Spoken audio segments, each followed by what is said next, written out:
The only other things that were weird is, and maybe I just need to ask, because you don't see this stuff all the time, is when we look at head count in some of the columns, and the only reason I think about it now is when you look at that thing about that 1% teacher raise thing.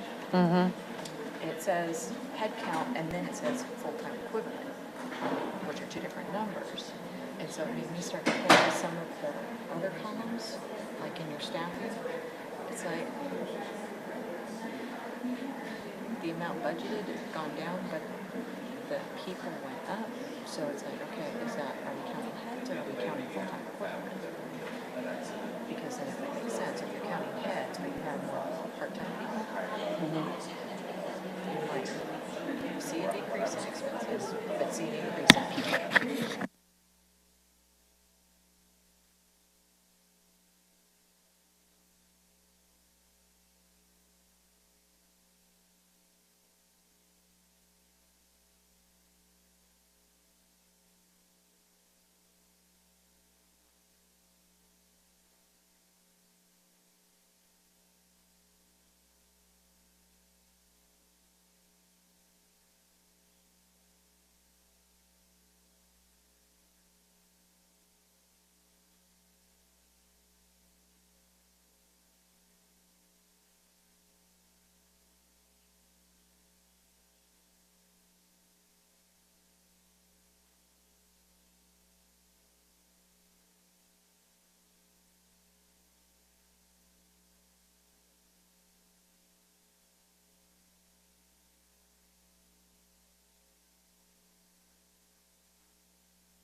Glendale Elementary School District, this is Michaela. How may I help you?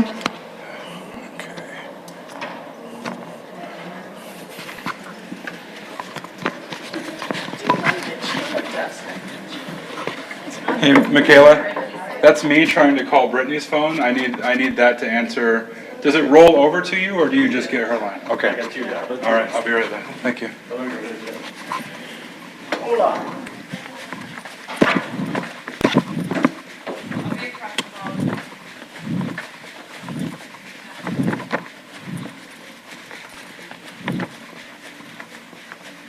Tom, did that ring for you at all? No.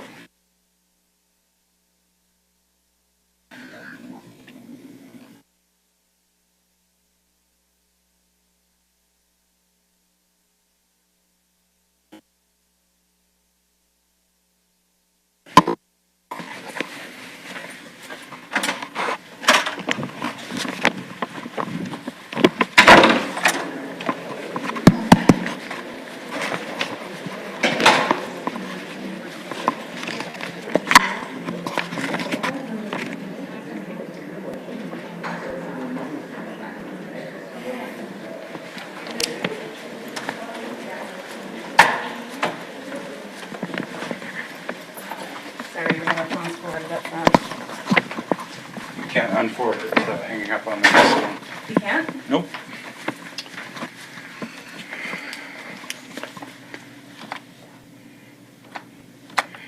All right, hi guys. I apologize for the delays here. We had to make a small change to the phone and unforward it, and I have to hang up with you, so I'm going to give you a call back here in just another second. Okay. Thank you. Okay, so we turn off call.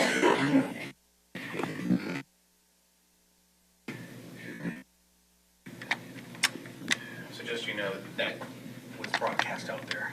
Okay. So just FYI.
Hello? Hello? Hi, Tom. This is Russell. Can you hear me okay? Yes, I can. Yes. All right, let's see if we can bring them on the line with us now.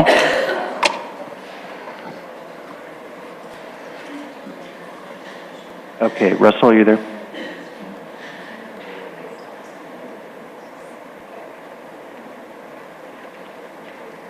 Russell? Yes. So I'm going to join the conference call back Yes, please. okay. This is Tom. Monica, are you with us? Ms. Pimentel? Let me try one more here.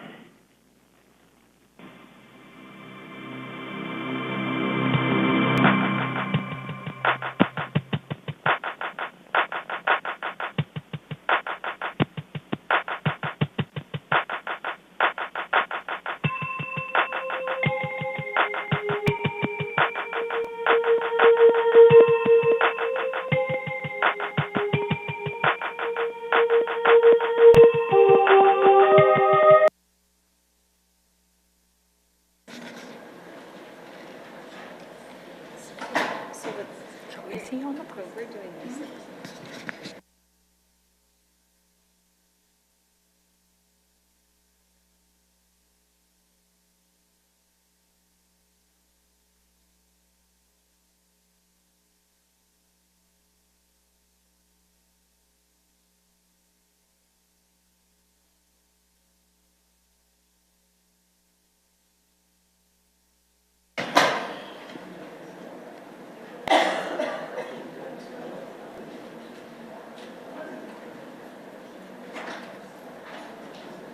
Uh-oh, more stuff.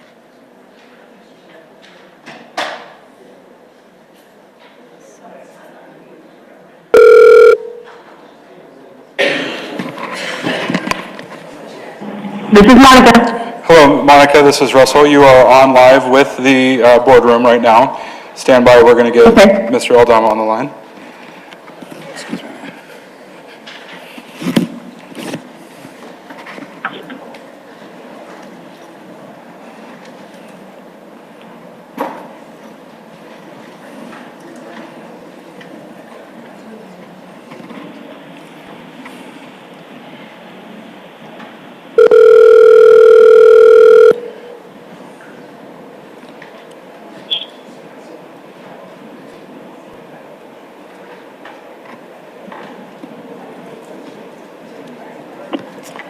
Mr. Aldama?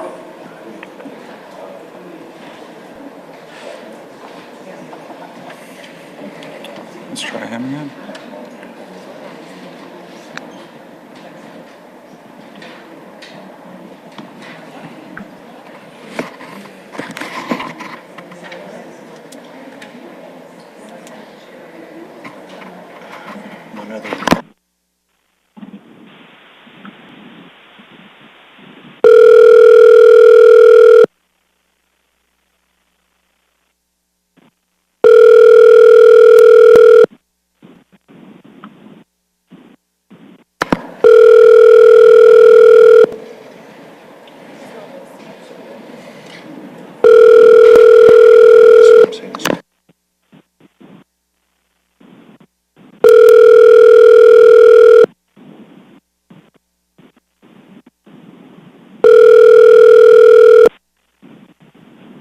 You've reached Tammy Aldama. Please leave a message.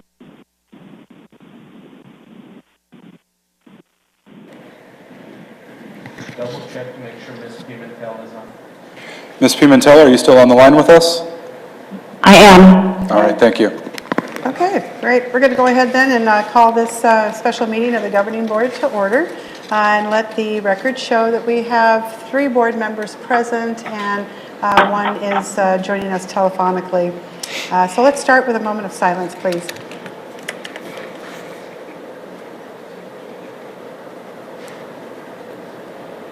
Please stand for the pledge.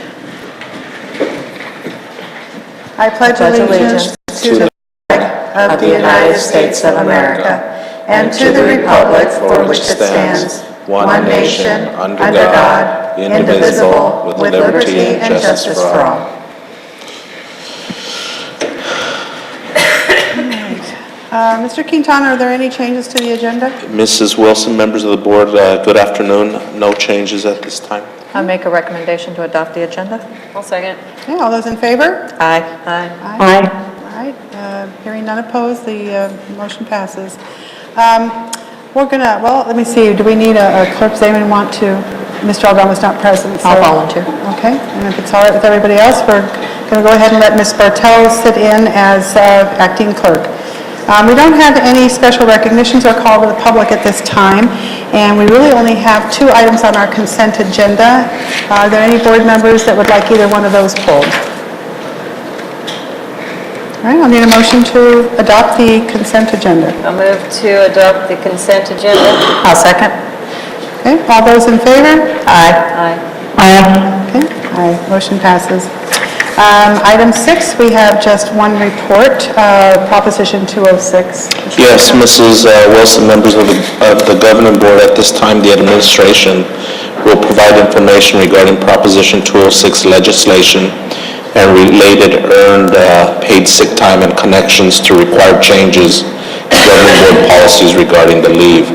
And Dr. Goodwin will give you a brief overview, and then we do have Jennifer McClellan here this evening who can provide additional details to a somewhat complex issue. Dr. Goodwin? Madam President and members of the board, you may recall back in January, we were required by law to ensure that all of our employees were raised to a minimum of $10 an hour. That was kind of the first phase of Prop 206, and now we're moving into the second phase, of which we need to make sure that we're in compliance by July 1st, which has to do with accruing leave for 1 hour for every 30 hours worked. And so as we work through this, what we're finding is that there are a lot of gray areas. So we have asked Jennifer to attend us to answer some questions. In conversations with other districts around the state, there's a lot of unknown, there's a lot of uncertainty. We're all trying to reach out to one another to say, what are you doing? And they're reaching back to us and saying, well, we don't know, what are you doing? So we've all been in contact with our legal counsel as well regularly. There is some difference of opinion depending on district as to how they're going to roll this out. Of course, we want to be in compliance with the regulation. We also want to try to shelter the M&O budget from heavy expense, and we also want to make sure that we do what's best in the best interest of our employees. So Jennifer is here to answer any questions because we're going to be bringing this back to you. It has to be in place by July 1st or be working by July 1st. So we're going to have to bring this back to you with recommendations, hopefully next week. But we wanted to give you an opportunity to work through it and make sure we could answer questions. I know that you had provided us with the initiative measure, but I was just wondering if maybe for the benefit of those that are listening and that are here, if you could just give us a quick overview of what exactly the accrued. Mrs. Wilson, members of the board, if I could interrupt, Mr. Aldama has contacted us and asked if we call back. If you could please do so. I apologize.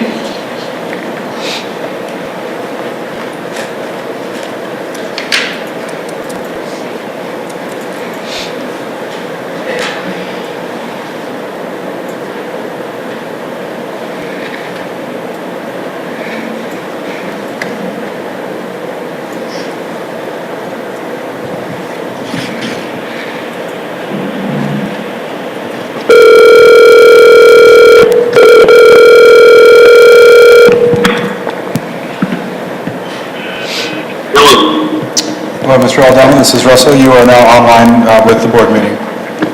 Thank you. Okay, so Mr. Aldama, we are right now, we're at our reports and information item. Jennifer McClellan, the lawyer, is here to explain in a little more detail about Proposition 206. Thank you. Madam President, members of the board, Mr. Quintana, members of cabinet, thank you for inviting me here today. I think this is my 4th speaking engagement to boards in the last 2 weeks on this issue, so I welcome the opportunity to talk with you and appreciate your willingness to try to understand this very difficult proposition. The essentials of it are, as Dr. Goodwin explained, the sick leave requirement of Proposition 206 is now coming into play as of July 1. It requires all employers, not just school districts, to allow employees to accrue 1 hour of sick leave for every 30 hours worked. The 30 hours worked is measured according to the Fair Labor Standards Act. So in the same way that you measure time worked on time clocks if you are a non-exempt employee. For exempt employees, the Industrial Commission, which is the agency that is going to be overseeing the implementation of this law, has deemed that an exempt employee is deemed to have worked 40 hours per week. So they would essentially accrue 1.3 hours per week. The law states that there's nothing in the law that requires employers to grant or accrue or use more than 40 hours per year. So essentially what you're talking about is 5 days of sick leave, and the sick leave can be used for very specific purposes in the law. They redefine family, they have specific criteria in the law that address if you are a victim of domestic abuse, which is a new category. So there are certain criteria that it can be used for. The issue that's arisen is that earned paid sick time has a very specific legal definition in Prop 206. It's a benefit that is given to all employees by the state of Arizona at their daily rate of pay. The law says that if you don't use that 5 days or that 40 hours within the school year, then the district has two choices. One is to pay it out and then front load 40 hours of sick leave as of July 1 every year, because your fiscal year is July 1 to June 30. If you do that, if you pay out the sick leave, it has to be paid at the employee's daily rate. Second choice is to allow that leave to roll over. There isn't very clear definition in the law as to whether a cap should or shouldn't be placed, or what if there is a cap. The Industrial Commission's come back and said it's, again, employers can allow the accrual and use of 40 hours per year. There is no requirement that any employer pay out sick leave. However, the law is clear is that if you pay it out, rather than letting it roll over into the next year, you have to pay it at an employee's daily rate. This is in direct conflict to the district's existing policies. You have a sick leave buyback policy that calls for the buyback of sick leave, but it's not at a daily rate. The second place in which it contravenes district policy currently, other than the global requirements that you all need to put into place, the 1 hour for every 30 hours worked and the definitions of family and sort of the meat and bones of the sick leave. But the other place where it might directly contravene district policy is in the retirement section of your district policy. You all have upon separation of employment, if you have worked for the district for so many years, you are eligible to have your benefit of employment upon retirement is the payout of sick leave, and that's not at the employee's daily rate. There is a question of fact as to whether or not, because what the law talks about is that rollover, you have to pay out at the daily rate. So if you somehow allowed those days to accumulate and you paid them upon separation of employment, would that tag of the daily rate continue on with those sick leave days accrued? That's an unanswered question. So there are some districts that I'm aware of that are saying that if you, at least two, that if you don't use your sick days, they can go into a different leave bank and be counted. And so my suggestion to you as your council, and my suggestion to other districts, is that you create at least 2 banks of leave for your employees. The typical bank of leave that you've always called sick leave, which would now be called PTO, or paid time off, or personal leave, or discretionary leave, that could be used for any purpose, bereavement, use for the associations, any purpose that you wanted. That personal time off bank would be paid out as it always has been at Glendale Elementary.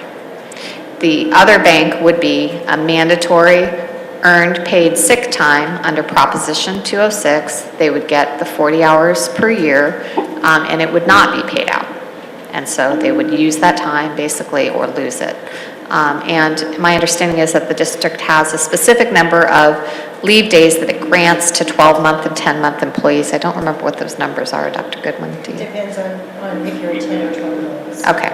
You approve 13.3. 13.3. So what most districts have been doing is taking the amount of leave days that they would typically have granted in a given year to a subset of employees and reducing it by 5. So employees would get the same number of leave days. 5 would be in their sick leave bank, the rest would be in their personal PTO discretionary leave bank. And so the policy that you're going to be considering next week lines it up that way. Does that make sense? So under Proposition 206, the sick leave bank, so to speak, caps out at 40. Correct. Okay, and if they don't use it, do they get paid? Do they get paid out for it? No, the law does not require a payout of sick leave. Okay, so most likely they would use it. Most likely, employees will use it if they need it. So if it rolls over though into the other bank, then that can accrue and be paid out upon separation. If the district adopts a policy that would allow the rollover of the sick days into the discretionary or PTO leave bank, then it could be. My concern about writing your policies that way is that it's an unanswered question. There's kind of two schools of thoughts, and the school lawyers are going to get together on Friday and bandy this about again.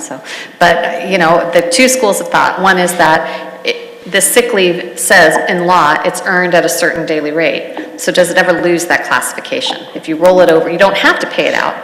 But if you roll it over, if they earned it, could you be at some later date said that you have to pay out those days at the daily rate? I just don't know. And you have a year before you're going to be faced with that problem anyway, because the first year they're just accruing the 40 hours and your policy would state that they could use the 40 hours, and so nobody would be rolling over anything until July 2018. But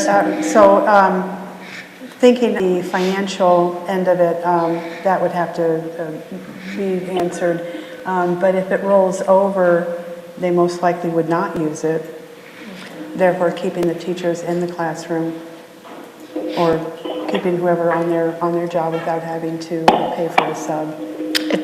The granting of 5 days of sick leave that employees are likely not going to be paid out for, because that's going to be financially difficult for any district to pay those days at a daily rate, definitely in my mind is not a benefit in terms of trying to make sure that attendance is there. So I understand that concern, and that same concern's been raised by other clients. Anyone have any questions? I think when we do go back into rewriting our policy, and we had already had some discussions around this, when you read the section H in here, which is, basically family member and the meanings, and it includes domestic partners, can we make sure that that is incorporated to be in alignment with the language of the proposition? So the law defines family member as follows: regardless of age, a biological, adopted, or foster child, stepchild, or legal ward, a child of a domestic partner, a child to whom the employee stands in loco parentis. So it does include children of domestic partners, and it also It keeps going, because it starts including other people that would be associated by marriage, whether they're married or domestic partner. That's why I'm asking. To make sure that we cover ourselves that way too. So it does, for purposes of the earned sick paid leave time, you would have to use the statutory definition of family member, which does include domestic partner, in two places, both in terms of defining a child and in terms of defining a parent or spouse. So, and it includes anyone who stood in loco parentis. So it's a really broad definition. Right. I don't think there'll be much question about that issue. So, one other issue is that the law talks, and I think this is a change from policy, the law talks about requiring medical documentation if somebody's missed more than 3 consecutive days. So that would need to be aligned with your policy.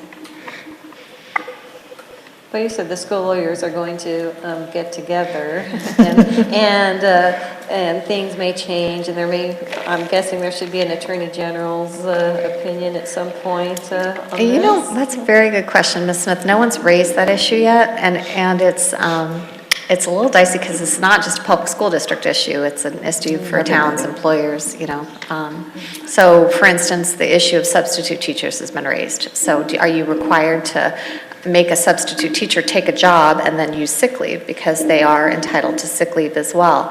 California's 2 years ahead of Arizona on this. They adopted a very similar proposition in 2014, and when I looked on their websites, their school districts are saying that a substitute has to have an assignment and then take the sick leave that they need. And I think the idea is that they have to be engaged to work under the law. So I don't know if that resulted from a California Attorney General opinion or if that's just kind of where everybody came out. I think we'll see some quick answers to some of these things. Again, hopefully before the meats and bones of the law go into effect with respect to the rolling over and the accrual and what happens next year. So. And then earlier you had mentioned, that July 1st, is when this takes effect, and obviously our policies aren't in a line.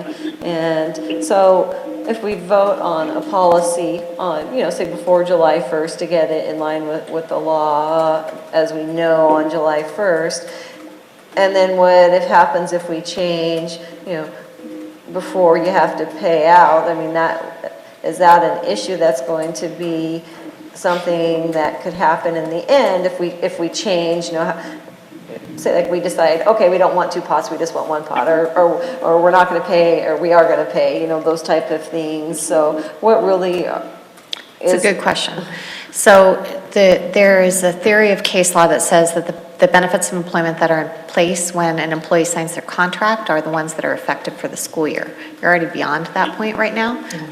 So what my suggestion to your administration has been is for you to take the sick leave bank that everyone has currently, nobody's going to lose a day of it, move it into this PTO or discretionary leave bank, and that's how they're going to be paid out. But there is... in general, if you're going to make changes after contracts have been signed, they may not be effective until the new contracts are signed. So with respect to this law, there's no Prop 206 police out there looking for you, but it would be my suggestion that you implement it certainly as soon as possible, and if possible before July 1. And the accrual part and the paycheck part, you're going to have to start doing. So I'm sure that your business system is already set up to start as of July 1, tracking employees earning that 1 hour of sick leave for every 30 hours worked. And my understanding is that the payroll systems are already set up for that. So under this new policy that we create, would there be a time frame before you could actually start using your accrued sick time? Well, currently, for teachers, for instance, when they start in July, they come back with 2 sick leaves already 2 sick days already in their bank and 2 personal days. And then the remainder they accrue through January 1st, which is probably the way we would continue. However, we're looking at starting out with the bank of the bank and calling it earned paid sick leave and keeping our current sick leave as it is. So that would be called sick leave, but this new one is called earned paid sick leave, and that would be capped at 40 hours. And that one, would there be a time frame before you are able to start using those? No, we would let them use them as they accrue it, but that would be first used before their sick leave, because that's a bigger financial impact potentially than the other sick leave. So those are some of the things that we've been thinking through. Mm-hmm. And Madam President, there is a provision in the law that says that for a employee who's within the first 90 days, the school district can refuse to allow them to use leave within the first 90 days at its discretion. So there's that provision as well. Does anyone have any other questions? Ms. Pimentel or Mr. Aldana? No question. No. Well, thank you very much for the opportunity to There work is with mud, you. and thank you. I'm sure there's going to be a lot more questions as we internalize Proceed. all of this and- I understand, and I'm proceed, yes, happy so- to assist with that. So, so thank you, Jennifer. Thank you. Appreciate it. Mrs. Wilson, members of the board, we're respectfully requesting an opportunity before July 1st to have a telephonic meeting to bring back this policy that is finalized in the next few days with continued guidance and work from not only the 2 departments involved, HR and finance, but also with guidance from legal counsel. We were hesitant to bring that policy to you this evening, again, due to the fluid nature of the discussions and continued talk about what certain provisions mean. So we were we elected to bring this to you as information this evening.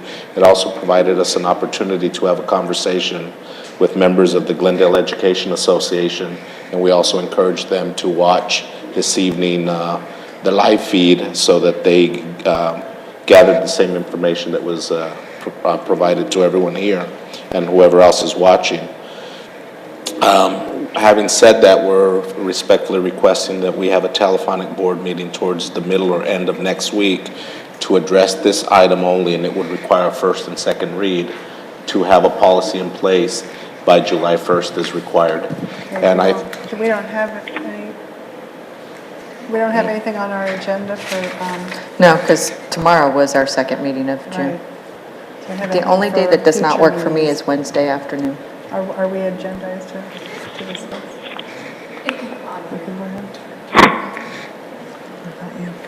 we can certainly have Liz reach out to everyone, or we can try to determine a time and date, and it would be strictly this item only. All right, we'll just have Liz reach out to everyone and Okay. see if we can all come to an agreement on a telephonic meeting sometime, okay? Yeah, All right. thank you, Jennifer. Thank you. Stay cool out there. All right, we'll move on then to our action items. A, employment of principal. Yes, Mrs. Wilson, members of the governing board, it is recommended the governing board approve the employment of Miss Andrea Arellano as principal of Discovery School, salary and benefits commensurate with other principals. Does anyone have any questions? I'd like to make a recommendation that we approve the employment of Ms. Ariano for Principal of Discovery. Second? Second. All those in favor? Aye. Aye. Aye. Aye. All right, hearing no opposed, motion passes. Congratulations.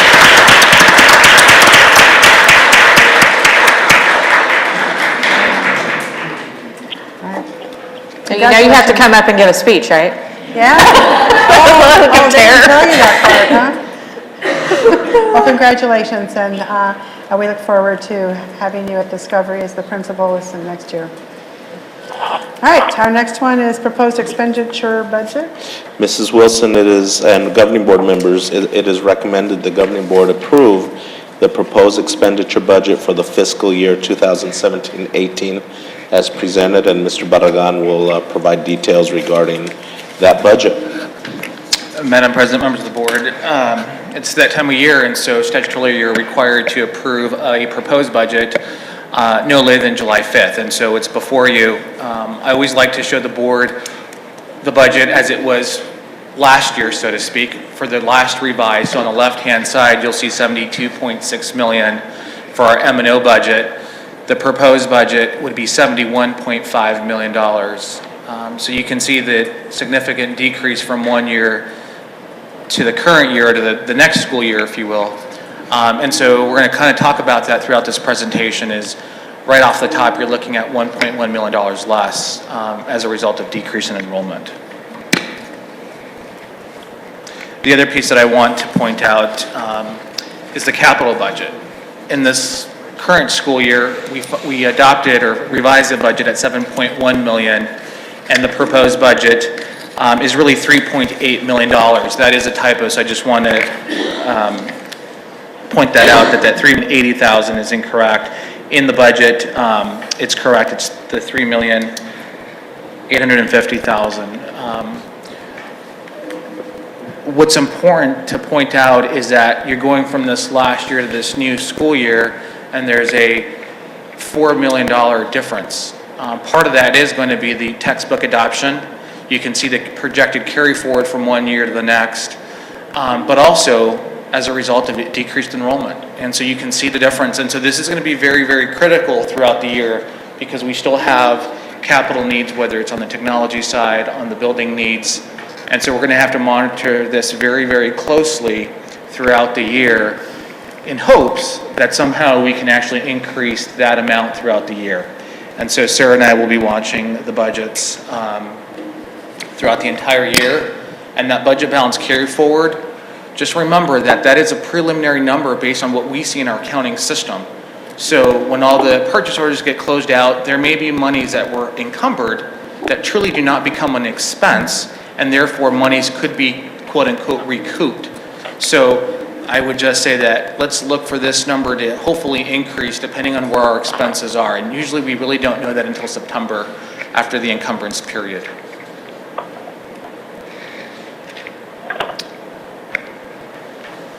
When you look at the funding formula, that should generate in capital almost $5.6 million. The state's taking about 4.8 million off the top, and so we're only left with about 810,000. So from 2009 to this new school year coming up, you're looking, regardless of the funding, you're looking at $36 million that the district no longer has, whether it was an M&O in the beginning or now more recently in capital. That's $36 million, 33 million of which is specific to capital funding. So you're looking at about 92% reduction from 2009 to 2018.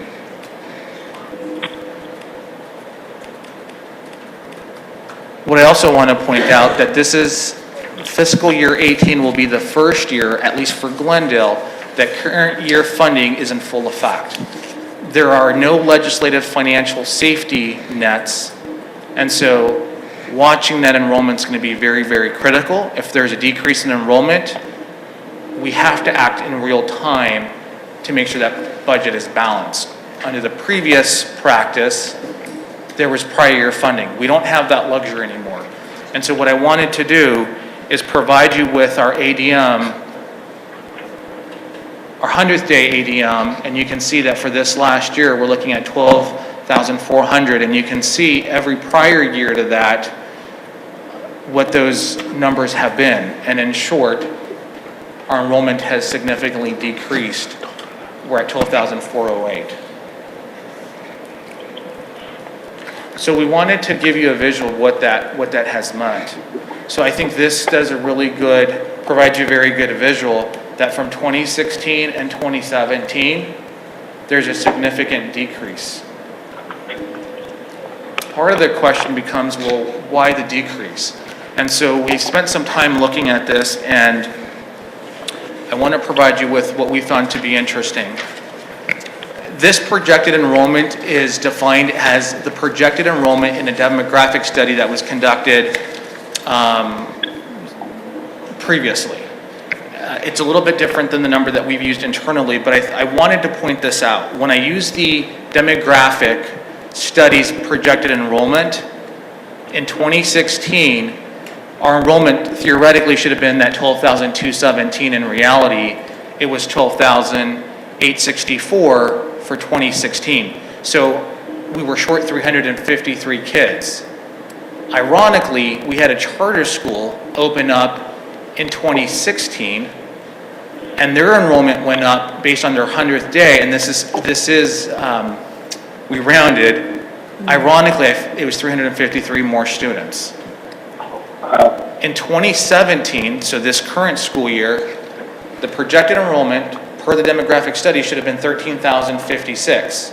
Our 100th day, based on the latest information, is 12,408. So a difference of 648. Ironically, another charter school opened up this year. When you take what we did, and we're not going to name them, but what we did is we took their 100th day enrollments, added them together, and ironically, their counts were 624. So it's something to put in perspective. Competition is real, and it's going to be a challenge for us. And so it's something that we thought was important that we pointed out. This is the same analysis, just in a different visual. And so the blue represents what our projection should have been. Glendale Elementary's is in that red or orange color. The green represents the charter schools, the two that we looked at. That green represents their enrollment. So again, we just wanted to point that out.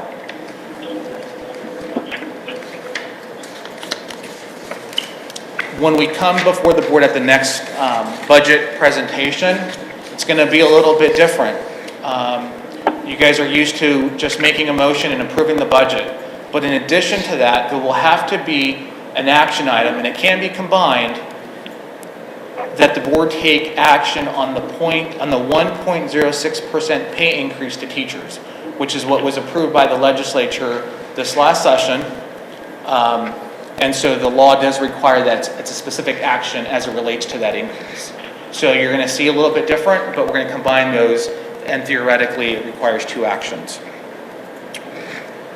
The other piece that is important is the early literacy grant program.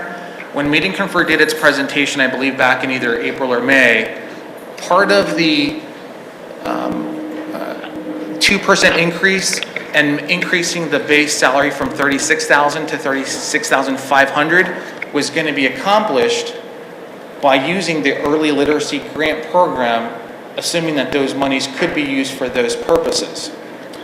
There is no new information on how much Glendale would receive. The specific criteria, we do know that it will have to be an application process to the State Board of Education.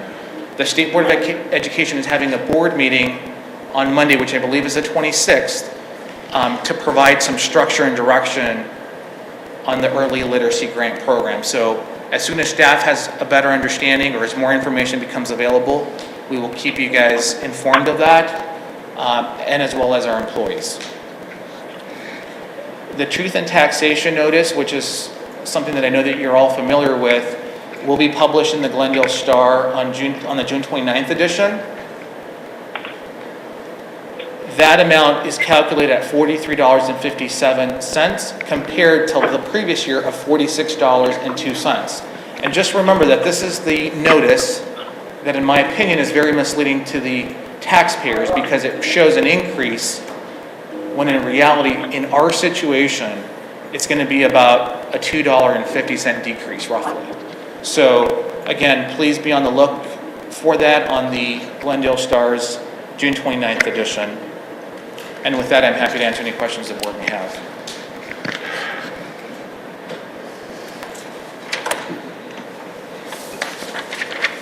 So the 1.6% pay increase to teachers, would that be effective for this school year? Madam President, members of the board, the way that the increase would roll out from the state is in about November, December, they would fund that increase.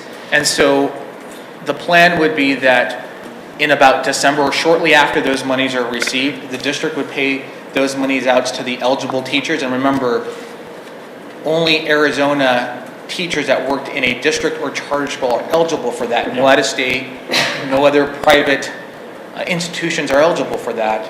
The goal would be that we would pay that as a lump sum as soon as those monies are received. And then in the subsequent year, and assuming the legislature funds it, it would then be in their base in the subsequent year. Okay, so it's And so just you a would always- one-time money right now. One time in the implementation year, and then the subsequent year, it becomes in their base. So on our hard copy of this, there's, on page 208, there's the Yes. highlighted in yellow. And so what exactly when we vote today, are we saying that we are voting on that 1.06, or are you saying we have to still come back and say that we're voting on it?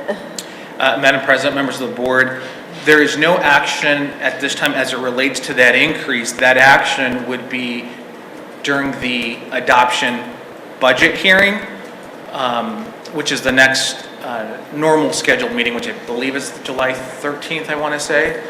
At that point, the recommendation for staff would have either a combined recommendation to say, staff recommends the board approve of the budget, as well as the increase to the 1.06 increase. Page 2 is just trying to identify at a point in time what that amount would look like. So based on the information that we have, and as we continuously hire new staff throughout the year, I would say that line 5 in your packets, that $307,786, more realistically is going to fluctuate and change, more likely as an increase. And so we're going to probably have a little bit more budget revisions than we're normally used to. to reflect that number as it's required by the legislation. But to answer your question, that approval will be at the next budget hearing. So we're just saying today, all right, it's in our budget. That's all that we're saying tonight when we vote on this. Statute requires that you're required to adopt a proposed budget. Generally speaking, your proposed and your adopted budget, in my entire career, it's always been the same, but there's different terminology. It's just the proposed, so this is version 1. The adopted is going to be more likely identical, is version 2. Nothing has changed. Specifically, at that time, you will be required to specifically approve of that 1.06 at that next budget presentation. And then and at that time, we'll have to say, this is going as a one-time money for our teachers. I mean, we specifically have to say it that way, correct? The way that the legislature wrote the increase is, it is the intent of the legislature to make this an ongoing increase. I would strongly suggest that we mirror that same language to be consistent with that terminology. And again, you would do it as a one-time payment, so they've been paid in that first implementation year. In the subsequent year, assuming that the legislature continues to fund it, it's already in their beginning base salary. So they wouldn't get a lump sum, it would just be part of their base over however many pay periods they determine they want to be paid. Logistically, it's just easier to get the payment out in that fashion in November, December, when we get the monies. But then again, contingent on those monies being available again, which is the intent, then it would be applied to the base in the subsequent year. Because it's already been added in. Yes. Okay. Well, I guess I have a different question too. You know, because I know that when paychecks come in my home and, you know, when there's a larger sum, more taxes are taken out. I mean, is it going to affect our teachers in any way, if you give it to them in a lump sum or if you spread it out? Is it still going to be the same taxes, or will it be a different tax on them? You know, so we've had some very similar conversations in the past, and that's a very hard question to answer. I will answer it this way. At the end of the day, on April 15th, your liability is going to be your liability. It's all going to, either you take more during your paychecks during the year, or you pay it out at the end of the year, or vice versa. So at the end of the day, it's that reconciliation when you're doing your taxes that's going to balance it out. Because it's hard to determine what every individual's tax bracket and tax liability is, depending on various factors. And so I'm never going to, I usually do not try to answer that question because it's a very difficult question to answer, and it's on a case-by-case basis. I would just say that on April 15th, that always gets reconciled one over the other.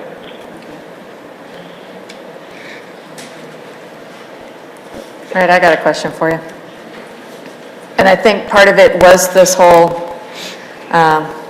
teacher salary increase piece that caught my attention, because it does have in line 1, it's the head count of the staff that'll be getting that number, and then the headline 2 is the full-time equivalent.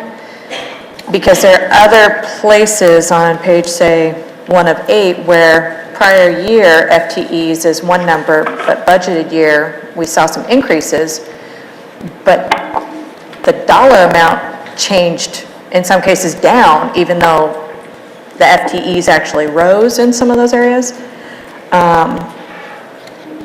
So like if you're looking at line 3, which is instructional staff, it went from 33.7 to 38.5. However, we saw a 2% reduction in cost. Madam President, members of the board, let me try to explain page 2 without losing you. Okay. Good luck.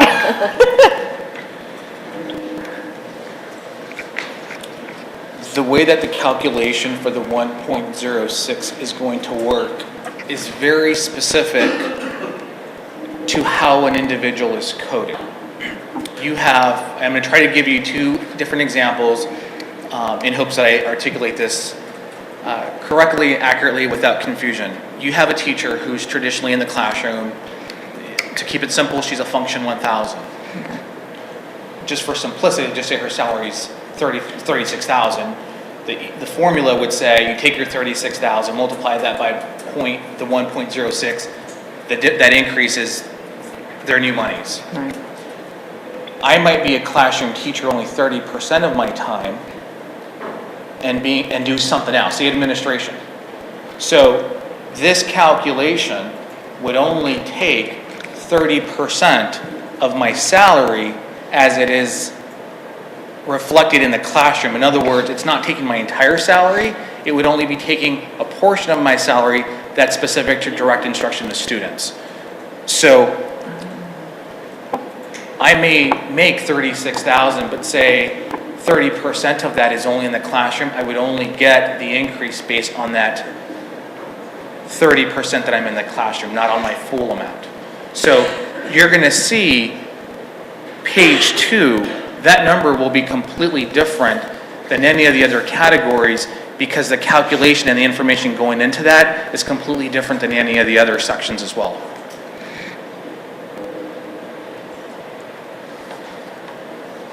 So when we vote on this 1.06, is our staff going to be aware of who actually gets it and who doesn't? Madam President, members of the board, what we've done is we've notified, I believe in a staff update just recently, that teachers, eligible teachers would be eligible for this. We're happy to provide how that's been defined by the state so that they can have an understanding of what that might mean for them as well.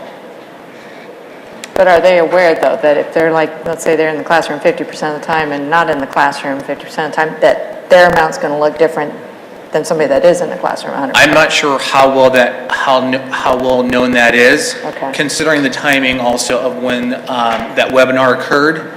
I can't remember timelines, but that was more recently. I'm not sure if that was before or shortly thereafter school started.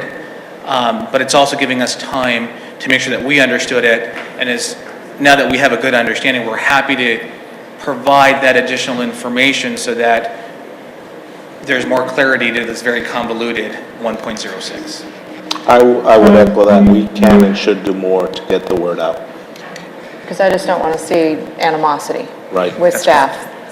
Madam President, just to put it in perspective, a high percentage of our teachers would more likely get 100%. Right. It's a smaller percentage of the ones that would be quote-unquote split funded. So that's a very small percentage. So maybe at least reach out to them. And I make think them- that would be better, just so that we don't cause panic Right. for everyone. The more of our teachers would be getting the full amount versus the ones that are not. And Okay. so it's a smaller group of folks.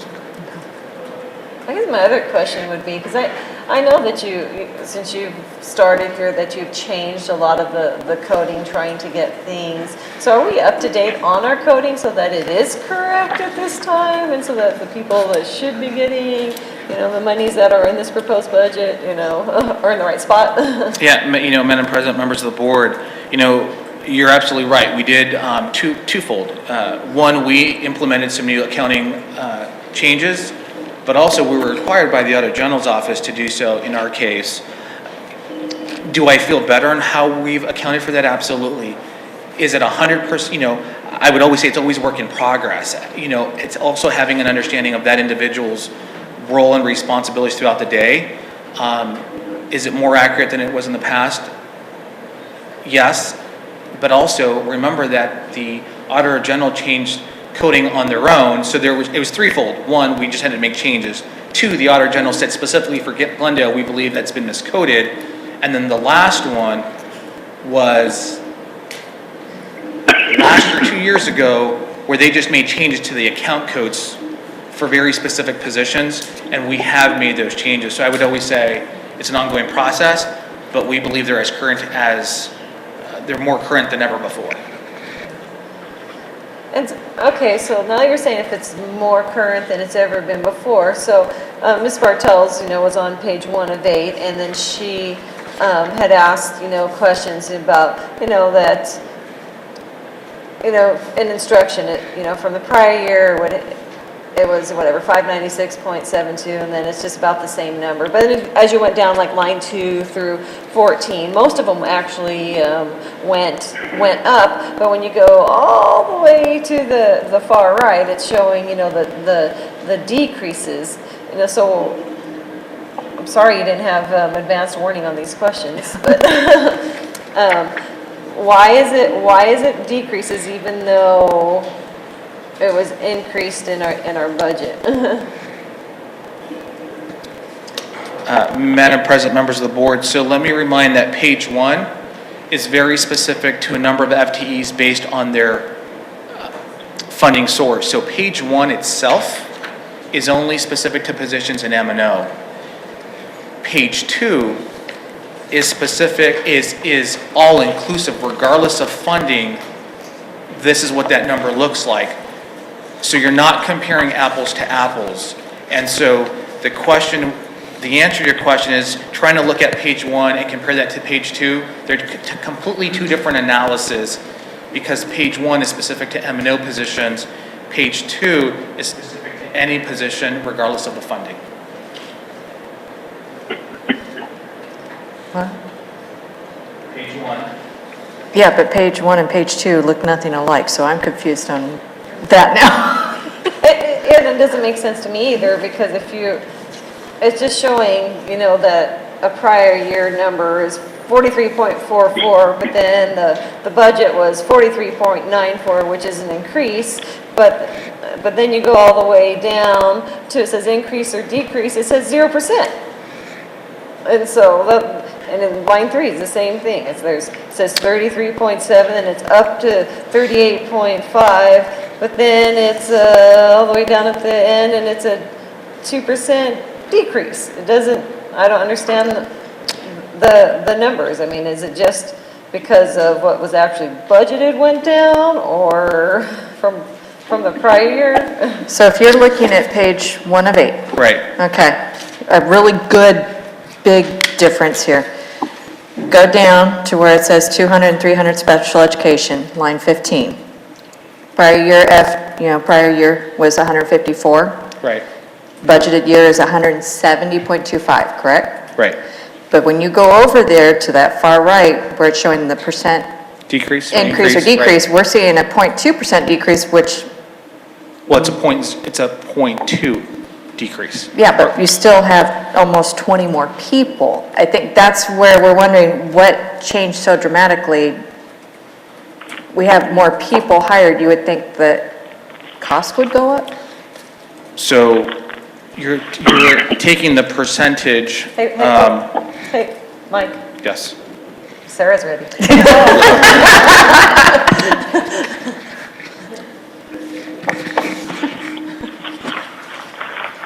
I just want to make sure this isn't that new math everybody freaks out about.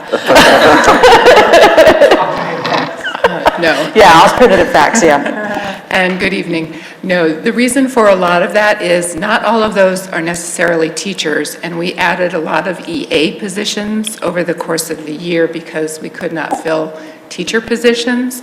So they earn, generally speaking, half or even less than a teacher. Another reason for some of the things, because you're seeing the total budget compared to last year, we have teachers that may be out on smart schools, so they are not counted in our FTE count, but then when they return the next year as employees, they are picked back up. So for both of those in the instruction line, a lot of that has to do with the addition of educational assistants in the classroom as opposed to hiring full-time teachers. But I think to add to that, when you look at the percent increase or decrease, it's not about your FTEs. It's taking all your expenses in that line. Well, and that was, I So- understand it's the expenses, and that was what was throwing me off, because in So theory, you would think, okay, if I add 20 employees, I've increased my expense, but it's So when you actually look going down. when you look at your regardless of how that's allocated, that specific line item, the overall, there's a slight decrease of that 0.2. Now, granted, Sarah provided some additional information, but when you're looking at percentages, you want to look at that entire line because you might have increased your FTEs, but either your salaries have gone down and your purchase services have gone up.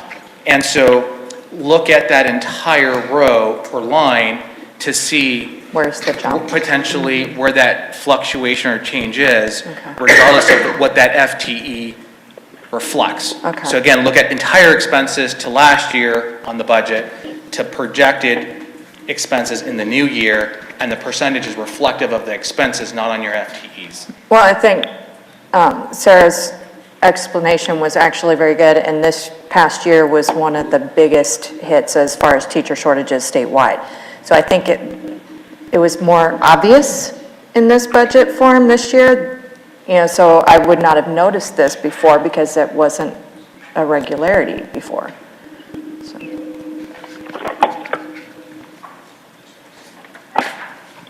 Thank you, Sarah. Does anyone have any questions? Yeah, Madam President, I have a question, if you can hear me. Okay, Mr. Obama? From Mr. Madigan, on page 5 of 8,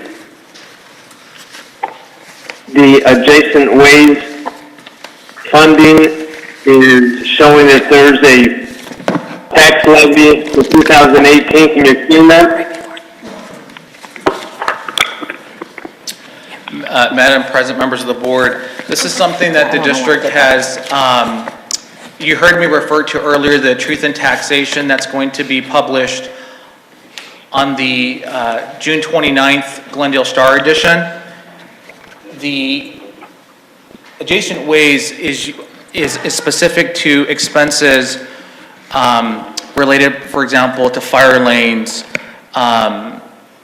It's very specific, and generally speaking, it's as a result of a city's requirements to get into, access into or out of a school site, and as well as potentially fire lanes. So what we've done historically is we've budgeted an amount. I believe our goal is always $580,000. I believe the difference of $41,667 is to get us back to $580,000, just in case there is a need for adjacent ways. I believe it was Smith 2 years ago, we redid the fire lane, which, to give you an idea, is on the sort of west side of the property towards the playground area, or the basketball courts. 2 years ago, we had to redo that fire lane so that the fire department had access to that. These monies would allow us to allowed us to make that project come to fruition, because it's very specific to the type of work that's being done. To give you an idea, I couldn't use those monies to build a new school per se. Now, access to the school is different, but build a new school, this is a very restricted fund. Thank you. Anyone else?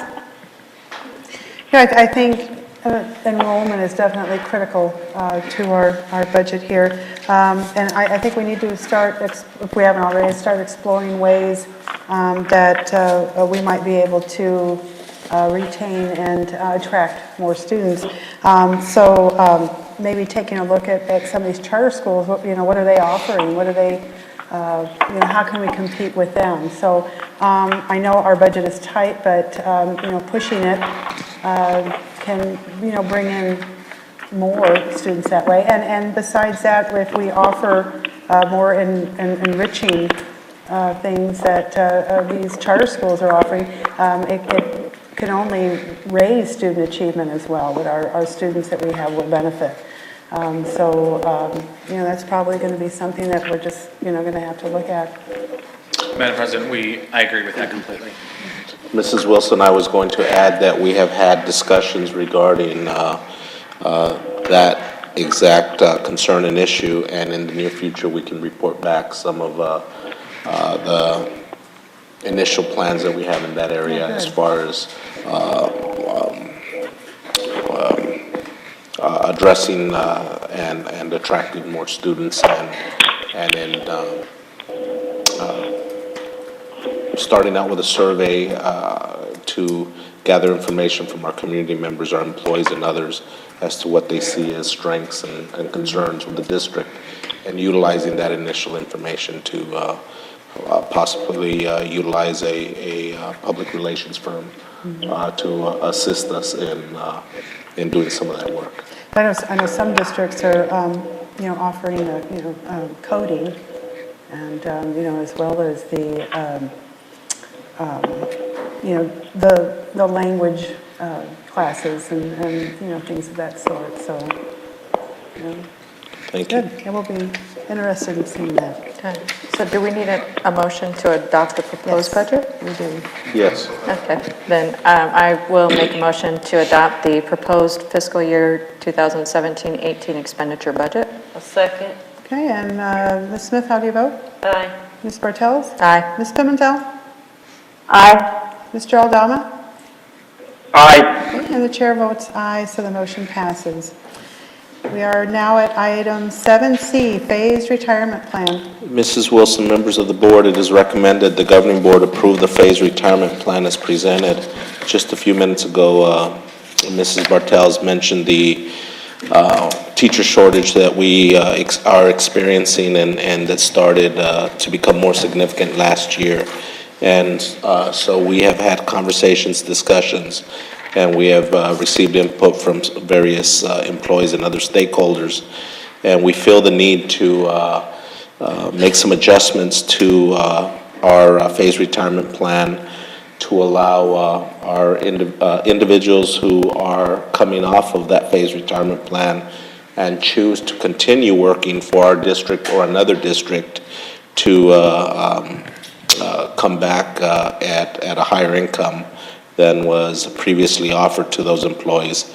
And of course, the premise behind that is the teacher market has become extremely competitive, and we're certainly hoping and wanting our employees, and most of them who have been with us for a significant amount of time, to choose to continue working if they choose to work into their retirement years here in our district opposed to somewhere else.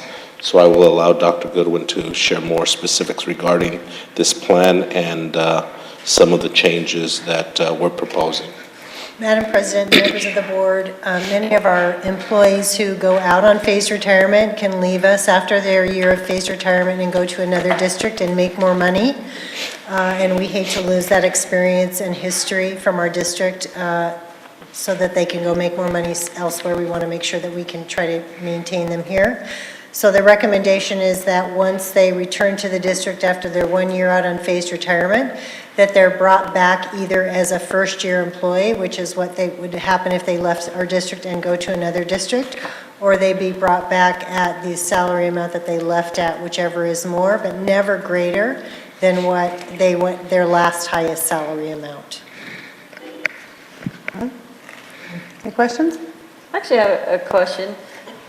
So do they have to leave our district, or you're just saying, you're just saying they could be part of SMART schools for that 1 year and stay here and then come back, or, because we don't want to lose a teacher for a year. No, we hire them through SMART schools, so that the Arizona State Retirement mandates that they stay out of the system for 1 year, so we hire them through that third-party contractor to meet that requirement of the law. But the year after they've been with SMART schools, we try to hire them back into the district.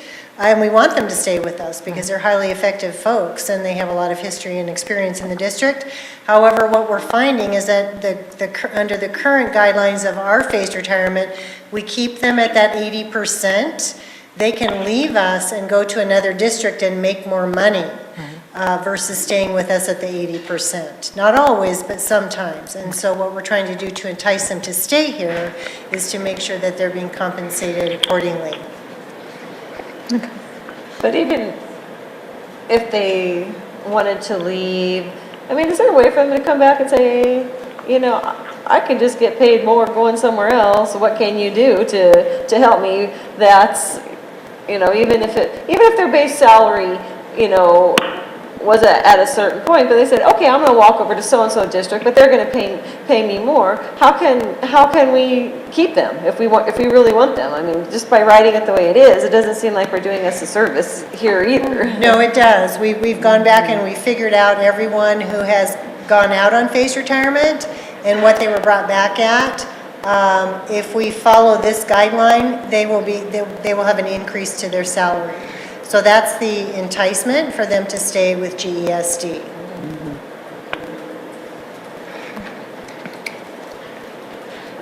Any questions? Yes, Madam President. Okay, Mr. Aldana? Yeah. How many of our employees who have been on Smart School have actually returned to Glenda Elementary and didn't just retire afterwards? I would say the majority of them return for at least 1 year, but we have many employees who have been with us. I know we have an employee that retired probably close to 10 years ago that's still working for the district. So how many employees that went on Smart School retired and didn't return? That was the question. I couldn't give you exact number, Mr. Aldama, but I can tell you truthfully that more retire and do return than retire and don't return. Mr. Aldama, members of the board, where we encounter the challenge is what we're facing statewide is a game of musical chairs where a retiree may return after their 1 year on Smart Schools, but figure out that they could potentially, because they're making 80% here, go to a neighboring or another school district where they're going to give 10 years experience plus the full salary, and then they eventually may leave us for that reason and do. So that's the biggest challenge for school districts right now is that people or our teachers, although this would apply to all employees, not only teachers, may return off of Smart Schools and remain a year or so, and then potentially pick up and leave because of that significant bump they would get in going to another school district. And we're hoping to offset some of that with this proposed change. But I don't know that we have that exact number. Dr. Goodwin and her department would have to research that. And I have a And then- legitimate question. Well, I think Mr. Aldama, were you done, or? No, if I may follow up, thank you, Madam President. So how many employees in the district do we have on Smart Schools currently? I think that there are probably almost 10 that will be entering Smart Schools this next 17-18 school year, so they'll be on Smart Schools for 1 year. But I can tell you, Mr. Aldama, that I've had more folks that have been on the year of Smart Schools come to me in the last year saying, you know, if I left the district, I can go to another district and make more money. And I have to say, Well- you're right. Well, I tend to lean on what Ms. Smith is talking about.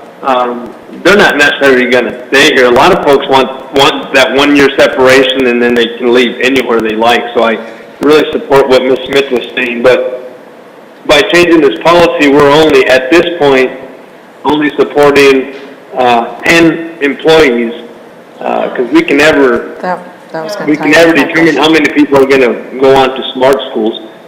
No, Mr. Aldama, we have between 5 and 10 employees that go on per year, and this system has been in place in this district probably going on 10 years. So that would, I mean, over the course of time, it would probably be over 100 employees that have participated. So then my last question is, I hope you have this information. How many of those that are on Smart Schools now are teachers, administrators, or classified employees?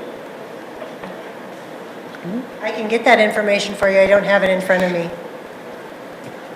I would hope that you would have that information when this item comes to the board. We keep speaking about teachers, but I don't know how many of the 10 that we have are all teachers. So if we can get that email to the board, I would appreciate it. Thank you.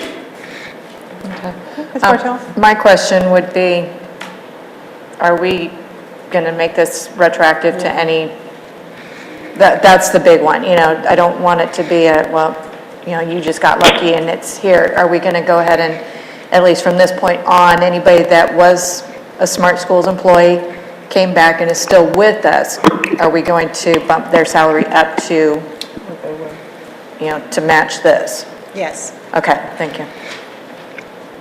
Thank you for asking that. That was my question, too. Yeah, that was mine, too. All right, 3 for 1. With one stone, very good. All right, are there any other questions? right, hearing none, I'll need a motion. I'll move to approve the phased retirement plan as presented. I'll second. Okay, Ms. Smith, how do you vote? Aye. Ms. Bartels? Aye. Ms. Pimentel? Aye. Mr. Aldama? Nay. Okay, and the chair votes aye, so the motion passes. We are now at action item D, unadoption, disposal of obsolete curriculum. Mrs. Wilson, members of the governing board, it is recommended that the governing board approve the unadopting and disposing of the Storytown reading curriculum for K-5 at McDougall Lytell 6 through 8 materials. Can I just make a comment on this? I'm just going to guess that because it was such a long span between adoption and adoption, that's why it's out of date, nobody wants it. Well, I think too, are there some that do use these still? Didn't look like it. Good. All right, are there any questions? Okay, hearing none, I'll need a motion. I'll make a motion to unadopt and dispose of our obsolete curriculum. I'll second. Okay, Ms. Smith, how do you vote? Aye. Ms. Bartels? Aye. Ms. Pimentel? Aye. Mr. Aldama? Mr. Aldama? Did we lose him? We probably did. Is he still on? Okay, and the chair votes aye, so the motion passes. We are at the action item E, resolution for chief dispersing officer for employee garnishments. Mrs. Wilson, members of the governing board, it is recommended the governing board approve the resolution appointing the Maricopa County Education Service Agency Superintendent of Schools Office as the statutory agent for all garnishment of wages made upon any employee of the district for the 2017-18 fiscal year. Are there any questions? All right, I'll need a motion.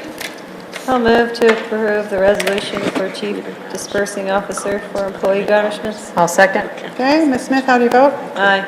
Ms. Bartels? Aye. Ms. Pimentel? Aye. Okay, and the chair votes aye, so the motion passes. In our agenda, we have no future meetings, or nobody can even talk anymore, so we're kind of done.